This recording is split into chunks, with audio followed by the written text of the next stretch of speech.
Tennessee This Week from WATE's 6 on Your Side starts now. The tariffs are not just about protecting American jobs. They're about protecting the soul of our country. Tariffs are about making America rich again and making America great again, and it's happening, and it will happen rather quickly. There'll be a little disturbance, but we're okay with that.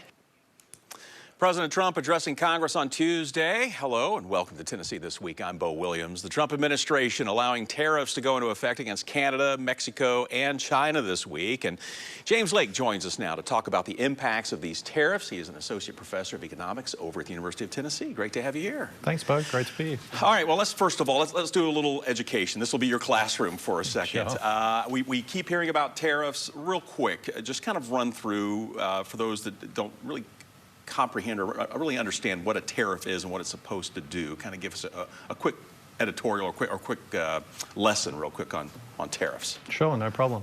So a tariff is nothing other than a tax on imports. Mm-hmm. And so if we think of an avocado coming across the border from Mexico, maybe before the 25% tariff goes in, it's $1 an avocado. Once the 25% tariff comes in, that price goes up to $1.25, as long as the Mexican exporter doesn't give us any discount. It's possible that the Mexican exporter may give us a little bit of a discount. Maybe they lower their price from $1 down to 90 cents, and now once we add on the 25% tariff, it's more like $1.15. But this is essentially what a tariff is. What does the tariff then do? We have to pay a higher price as a consumer. Maybe it goes from $1 to $1.25, or maybe the Mexican takes a bit of a discount, and so they take 90 cents, you tack on the 25 cents, we're at $1.15 now. But what that will then do is give scope for US producers of avocados to raise their price as well. If US consumers are paying $1.25 or $1.15 for this Mexican avocado, it's unlikely that the US producers in California and Florida are going to sit on their laurels and still take $1 for an avocado. They're going to have space to raise their price for avocados as well. And as that happens, not only does the imported avocado cost more, but avocados even produced in the US cost more. And this is really what gives incentive for the US producers of avocados to expand and take over some of the market. So at the end of the day, you've got these winners, so to speak, the US producers of the good that's getting protected, avocados in this example, but all consumers of that good share the cost. And you heard the president there just a moment ago saying, it might sting a little bit here in the early goings, but obviously this is something that we're already starting to see a little bit. I mean, how long can you withstand that sting? I mean, obviously this can play out for some time, and we're already starting to see now Canada and Mexico counter, talking about levying tariffs against the United States, and so that just obviously, I can't think, at least in the short term, helps the consumer in any way. No, not the consumer. And an important thing to keep in mind here is that actually 2/3 of imports that come into the US are bought by businesses. Mm-hmm. Only about 1/3, like the avocados and other fresh fruit and vegetables, are purchased relatively quickly by us. And so when we think of imports, the first thing we should think about is that businesses, companies in the US are going to face higher prices for the things that they are importing into the US. In terms of how long this can last, we only have to look back to the first Trump administration and the wave of tariffs that then were mostly levied on China. They're all still in place. The Biden administration did not remove them. The retaliation that China imposed is still in place. So in terms of how long these things can last, we're now, 8+ years? And all of those tariffs are still in place. So to the extent that tariffs under the current Trump administration do stay in place, there's really no telling how long they could stay in place. And we've even heard reciprocal tariffs. So can kind of walk us through. I mean, it seems like it's a back and forth. Yeah. So I mean, there's talk of, in general, the full extent of reciprocal tariffs is pretty profound, actually. Mm-hmm. I mean, in our day-to-day life, if you think of going to a neighborhood block party, mm-hmm. when you divide up the hamburgers and the hot dogs and the pulled pork and the soda and the beer and the wine, it's not as if we all sit there and just divide them up equally and say, okay, we're going to split the hamburgers equally, split the hot dogs equally, etc. And this is kind of how countries' tariffs today sort of started out in the sense that they didn't sit there and say, okay, what tariff are we going to set, the same tariff on cars? What's the same tariff that we're going to set on bananas? What's the same tariff we're going to set on avocados? That's not how it works, because just like we as everyday people have different preferences of what we want to eat and drink at a neighbourhood block party, countries have different preferences over what they want to protect through a tariff and what they're okay to have open to foreign competition. So think of America and New Zealand. New Zealand, a big dairy exporter, the US, somewhat protective of our Wisconsin farmers, dairy farmers, for example. And so New Zealand will have wanted the US to lower their tariffs to give them some extra access to the US market. The US wouldn't have necessarily wanted that. Maybe they wanted to get access for beef, US beef in New Zealand. And so now, if all of a sudden today we turn around and say, well, we're going to have the same tariffs, whatever tariffs New Zealand sets, we're going to set. We didn't want to lower our dairy tariffs to zero. New Zealand has basically zero tariffs on dairy. They're great at producing dairy. They don't need to protect their industry. So one thing that reciprocal tariffs would do in this case is force us to lower our tariffs on dairy to the really low rate that New Zealand has. I don't know how Wisconsin dairy farmers would feel about this, for example. So that's one kind of perverse kind of outcome that you get, because reciprocal tariffs are really delegating US tariff policy to foreign countries when it should be us deciding what we want to protect, what trade-offs we want to make here in the US. Right, and I know we keep talking about how you're going to see a hit in the wallet, in the pocketbook, but I guess it really depends again on your preferences, what you want, what you buy, but everybody's going to feel something, it seems like. Well, especially with such broad-based tariffs. Right. We're not talking about tariffs on particular things coming in from Mexico and Canada, at least as of early in the week. It was 25% across the board. There was an exemption given yesterday to cars coming across the border, because actually about a quarter of cars consumed in the US, the final car actually comes across the border from Mexico or Canada. Car parts weren't exempted from those tariffs, so they've still got a tariff. But given these broad-based tariffs, fruit and vegetables. Half of our fruit and vegetables are coming from Mexico, and half of the fruit and vegetables we consume here are imported. So we're going to see that. We're going to see tariffs on cars and prices go up there. Very broad-based. Yeah, and I wanted to ask you, because here when you think about Tennessee, obviously the auto industry has been growing year after year here in Tennessee. Obviously farming is huge here in Tennessee. Tennessee whiskey is something else that has been brought up. So how is this going to impact all of these different industries here in our state? Yeah, I think autos is a great example that really illustrates the trade-offs here with the tariffs. I mean, as you mentioned, autos is an extremely important sector here. Maybe 3% of overall employment in Tennessee in the auto industry. Maybe a third of manufacturing employment here is the auto industry. So it's incredibly important. And on one hand, if all final cars consumed here in the US were assembled here in America, car producers might benefit from a tariff. It allows them to sell their cars at a higher price, gives them more profits, incentivizes them to make more cars, more auto jobs here. But not all cars are consumed here, are produced here, as we just said, about a quarter of them come across the borders. But more importantly, linking back to what we were talking about earlier, most imports are consumed by businesses. Auto is a great example. There are thousands of parts in a car. These parts are crossing the borders many times. The North American auto chain is incredibly integrated. And so the auto producers here in Tennessee, Nissan over in in central Tennessee, Volkswagen down in Chattanooga, Ford over by Memphis and maybe building another plant here. We've got tyre producers, Bridgestone and others here. Like, the cost of inputs is going to go up a lot, the cost of parts, and that's going to hurt the bottom line of auto producers here, and that's going to hurt jobs here. So what about if someone's looking to buy a car? Real quick, we're almost out of time, but I mean... Buy it now. Buy it now. Buy it now. All right. I'm sure this is... And we do want to remind everybody, we're taping this, recording this on a Thursday. As we have seen, every day there is something different in this storyline. So who knows, as you're watching this on a Sunday, what may have happened. But again, just kind of keep that in mind.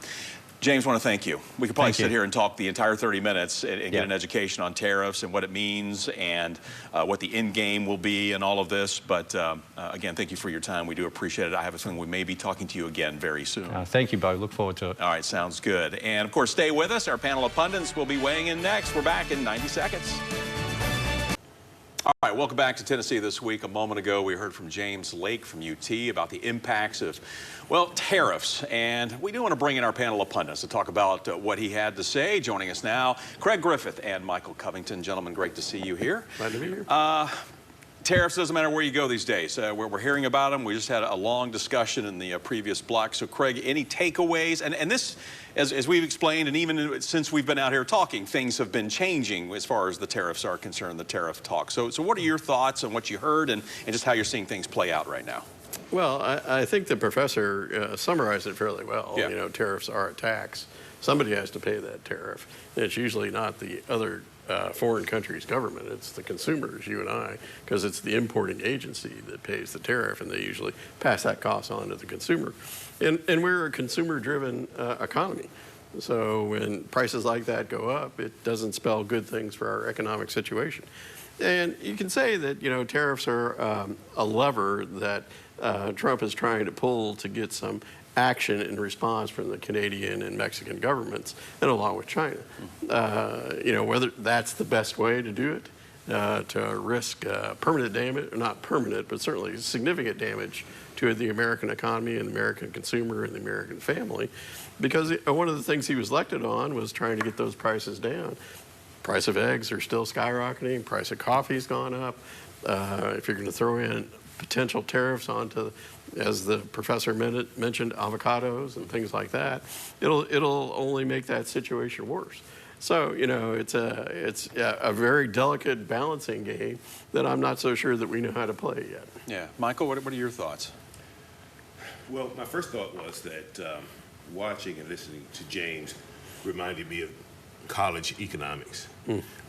He kicked a lot of knowledge about the history of tariffs and how they relate to present day, which made sense. What I'm getting is an education. DOGE is providing a lot of that. Not really realizing how our government, our international government, actually functioned, who we were giving money to and why. We've had presidents come and presidents go, and those monies have continued to flow in the directions that they've gone in. These tariffs are simply a manipulation of things that we've never really known about to start with. And so I'm getting an education. I'm realizing that, yes, there's going to be a little bit more pain as a result of the tariffs. But I would liken it to a giant ship, and it's going toward a steep decline. And folks are going to be in real peril. To turn that ship from that perilous situation takes time and a lot of effort. And that's what's happening now. We were going to see prices continue to rise for a while anyway. Donald Trump's only been in office less than 2 months. So it may take a few months, but at some point there's going to be a normalization. And that's what we're all counting on, a normalization, which should lower prices. How long can this go? Because we heard from the professor, you know, during the first Trump administration, there were tariffs against China. The Biden administration did not change those, so they have been in play for quite some time. How long can these go? These are a little bit more broader tariffs that we're talking about here. So how long can the American public say, okay, well, we'll continue to pay this? Like you said, it's not going to change overnight. Well, I worry about what the plan is. What is the plan for these tariffs? What are we going to put them on? How are we going to put them on? You know, we had tariffs announced on Mexico yesterday, and then day before yesterday, and then we had, you know, an exclusion for the auto manufacturers because they were really concerned about how much it was going to impact their business. So what is the plan, and how long is the plan, and how are we going to stick to the plan? So all those are up in the air, and you know, the issue is, for me, in terms of the results of the election, were prices were too high. Bring them down. What I see in the future is high prices stabilized and never come down. And if you put tariffs on things, it's going to be very difficult to bring those prices down. So I don't know. I don't answer that question. We'll have to wait and see what the economic engine turns. Yeah, and Michael, I know you pointed out. I mean, the president, it hasn't even been 2 months yet, right. So plans take time. But you were going to try to jump in there. Craig's fear is the requisite fear that all Americans should have, and the reason that fear is so validated is because we don't know what the plan is. This is a manipulation of the world economy. Donald Trump and Elon Musk are at the helm of this giant ship. And, well, we can either trust them or we can just stay up at night wondering what the heck's gonna happen. I rest easy at night. I don't worry about it. I felt like we were on a perilous trajectory anyway, so at least there's a plan to alter that trajectory. And hopefully, like I said, those prices will start to go down and things will normalize. But as you mentioned there, and you said, a lot of people kind of think how Craig's thinking there. Now you said you rest easy now, but how about just in general, the American public? Do you think that they're, or the small business owner? The small business owner. I mean, do you feel, are they resting easy, or how do you think that they're? They know they're going to be all right.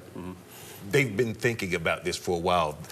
Tariffs have not come up overnight. There's been talk about tariffs for some time. So the astute small business person has already been hedging his bet. And this may be a tough question to answer, but when this is all said and done, the end game here, and granted we don't know the full plan, there must be a positive out there somewhere, right? I mean, we're looking at the short term, but what's the... Well, what Trump has said, of course, is that the longer is a reduction in the number of immigrants coming across the border and a reduction in the amount of fentanyl coming into the country. And of course, when you look at the northern border, there's very little immigration problems coming across the border, and there's very little fentanyl coming across, the border compared to the southern border. Now, statistics have shown that, border crossings are down to a very low point since Trump took office, and now he says we need to do more about fentanyl. And the fentanyl is not coming into the United States in backpacks on people being carried across going across the Rio Grande. Most of the fentanyl that comes in the United States comes through legal border crossings in cars, many of them driven by Americans. That's where the fentanyl crosses into our country. And so, it has to be a two-pronged strategy of trying to stop the production of fentanyl, which, hopefully Mexico will understand the importance of that. And then it also has to be a reduction in demand on the American side. Right. We need to stop the crisis of addiction in America to really, we can look at Mexico to stop, the production, but on the other hand, if there's a market, the market will be satisfied by somebody. And we need to stop the addiction to these drugs that we see. And the number of addiction deaths are going down, right? Down by 25%. So we need to see if we can do, get people not to try it, so that way you can stop the demand and work more on the supply side. All right. We're going to change our focus here for a second. We do want to mention state executions right now should resume in just a couple of months, in the months of May. I believe there's one that is set for May 22nd of this year. Let me get your thoughts, Michael. State executions resuming. Of course, there were a lot of questions over the lethal injection drug, but it looks like now everything is going to start to move forward once again. I think when we discussed this the last time, Shelley might have been guesting, and she's an attorney. She talked a lot about the absence of testing and the need for us to get going and get that study that the governor called for resolved before executions could resume. That study is completed. It took longer than it should have. There are some individuals that should be gone, that should have been gone already. They're going to get gone really soon. That's a good thing. And so I'm glad that we have resolved our issues with it. Tennessee is a state that executes convicted criminals, and we need to get that going. Craig? Well, there's two, I'm personally against the death penalty. Keeping people in jail seems to me to be sufficient deterrent to these crimes that they've committed. But on the other hand, when you talk to the families of the victims of some of these crimes, they are the most staunch advocates for the death penalty. They want that ultimate price paid for the torture that they inflicted upon their family. And I certainly can understand that point of view. I know a daughter or son of mine was brutally murdered, I probably would feel that same way. I would have a very different perspective on it. So I think that if you can, this is going to go on for a long time. There'll be a lot of challenges to it, and we'll just have to see how this plays out. I mean, all the steps are in place to take this ultimate judgment on these individuals, and we'll see in the end. I think statistically it's been shown that a death penalty is not a deterrent to crime. Most of these crimes are crimes of passion committed in a minute, on an impulse, and you don't really think about what the penalty is going to be for this particular crime. So it'll be, it's just, and also one other thing is that the science now is moving much faster than the criminal justice system. Individuals who are on death row or are in prison as well are being shown to didn't commit the crime because of advances in science. So, how you deal with that is another question. All right, we're going to take a quick break for a second. Michael, I know you want to chime in there. Hold that thought for a second. I do want to say the dates have been filed for May 22nd, August 5th, September 24th, and December 11th as far as executions coming up here in the state of Tennessee. All right, still to come on Tennessee this week, we're getting an update on the Knox County mayor's race. We'll talk about someone who is now considering to run right after this. Welcome back to Tennessee this week. We've learned Knox County School Board Chair Betsy Henderson is actively exploring running for county mayor. Henderson telling 6 News she is being encouraged to run by leaders across Knox County. And she adds, quote, "I care deeply about our community and will do everything I can to protect and preserve the Knox County we love. As I talk to people around Knox County, one thing is abundantly clear. Our county needs leaders who will fight to protect families and our way of life." End quote. So we're going to bring our panel of pundits back in. And before we address this real quick, I know you wanted to chime in, Michael, real quick as far as lethal injection, before we got to the end of that break. Just a moment. I know Craig is probably right. The statistics on deterrence may not be as attractive as they should be, but what I hope is that every time a person decides they're going to take mass lives, that when those handcuffs go around their wrists, when they hear that sound, they know the death penalty is a possibility. The first time they talk with their lawyers, I want that lawyer to tell them, you're not looking at the long ride, you're looking at the end. I want their families to know the same thing, because what those individuals can do is communicate to their loved ones, this was not the path for me. Anyone you can advise them not to just go out and randomly kill, advise them. Kind of lay out the consequences. Yes. Is where you're going with that. All right, let's get to Betsy Henderson. Craig, let me ask you about this. Possibly, it looks like throwing her name into the hat here for Knox County mayor. What do you think? Well, those were some beautiful words that she said.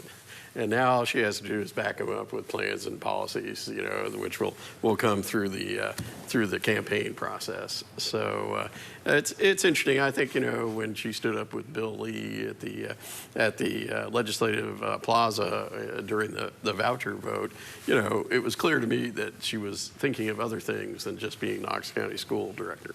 So I think that it's going to set up. Larson Jay is another candidate, county commissioner who's planning on running. I mean, he's going to announce his kickoff. I think it's on March 11th of next week. So it's going to really set up, I think, probably a local vote on vouchers. I mean, I think that Betsy will be considered the proponent of vouchers, and other candidates in the race are going to say that's not what I think the directions our school should go in. So it'll be interesting to see whether vouchers become one of the main issues. And of course, you're always going to have in the county race like that development issues. Sure. How are you going to pay for infrastructure improvement for more subdivisions? How are you going to pay for bigger schools because you're going to have more children? So those are the issues that always come up, and of course public safety.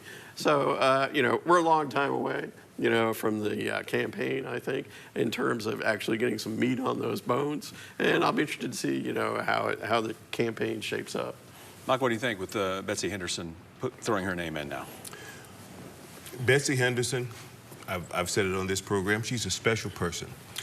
She's jumping into a race that is going to require some major cash. And if she's not getting into the race to raise $500,000 to challenge Larson Jay, I don't think she has a chance to win. So maybe she has some other purpose in mind, just as when she went to Nashville, it was about vouchers, but hours after she got back, we were already speculating that she was running for mayor.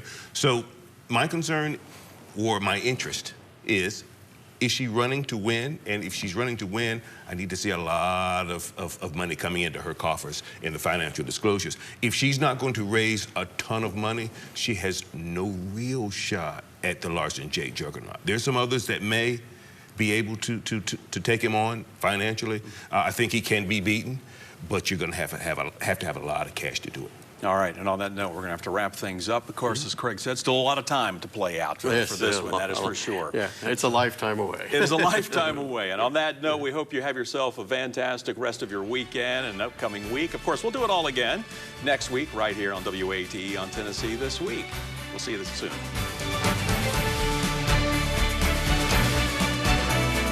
Do not represent the views of WATE 6 on your side or Nexstar Broadcasting.